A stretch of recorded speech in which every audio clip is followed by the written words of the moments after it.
At least நீங்களாச்சும் வந்திருக்கீங்க, அது ஒரு மன திருப்தியாக இருக்கும், ஆத்மா சாந்தி அடையும். ரொம்ப தேங்க்ஸ் பாலாக்கு, கூடயே இருக்கான், கூட பிறந்த மாதிரி. எவ்வளோ பண்ணியிருக்கான், எவ்வளோ ஒர்க்கை பண்ணிட்டு இருக்கான். கண்டிப்பாக என்னால் முடிஞ்ச வரைக்கும் நானும் பாலாவோட சேர்ந்து ஃபுல்லாக எல்லாம் பார்த்துக்கேன். கண்டிப்பாக நல்ல மனிதன். ஒரு நடிகன் அனாதையாக போகக்கூடாது. அதனால தான் குடும்பத்தில் ஒருத்தனா நான் வந்தேன். மிச்ச நடிகர்கள் சார்பாகவும் ஸோ அவனுக்கு என்னோட இரங்கலை தெரிவிச்சுக்கிறேன்.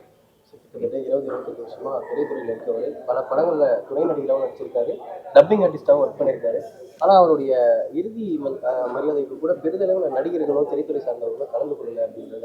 அவருடைய அந்த வட்டத்துக்குள்ளே இருக்கிற அவருடைய நண்பர்கள், திரைத்துறையில் இருக்கிற நண்பர்கள் மட்டும்தான் கலந்து, பெரிய அளவில் யாருமே வரல. இல்லை, இன்னைக்கு இதில் ஒரு ப்ராக்டிக்கல் விஷயம் இருக்குது. இன்னைக்கு எனக்கு ஷூட்டிங் இல்லை, வீட்டில் இருந்தேன். நியூஸ் கேள்விப்பட்டோடனே முடிச்சுட்டு வந்தேன் நான். அது மாதிரி சில பேர் கமிட்மெண்ட்டில் இருப்பாங்க, அது வர முடியாது. கண்டிப்பாக ஃப்ரீயாக இருந்தால் வரணும். ஒரு கலைஞன், நம்ம சக நடிகன் கண்டிப்பாக வரணும். அதுக்கு ஒரு முக்கியத்துவம் கொடுத்து வரணும். இது சிறிய நடிகரா பெரிய நடிகரா அப்படின்னு கிடையாது. அப்படி பார்த்தா ஒரு மிகப்பெரிய நடிகைங்க அவங்களுக்கு யாருமே வராமல் அந்த காலத்திலே நடந்திருக்கு. ஸோ இனிமே வரக்கூடிய காலங்களில்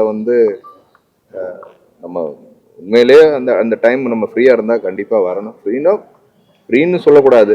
இது இந்த நிகழ்ச்சிக்கு இந்த இதுக்கு வரலைன்னா அப்புறம் வேற எதுக்கு வர்றது?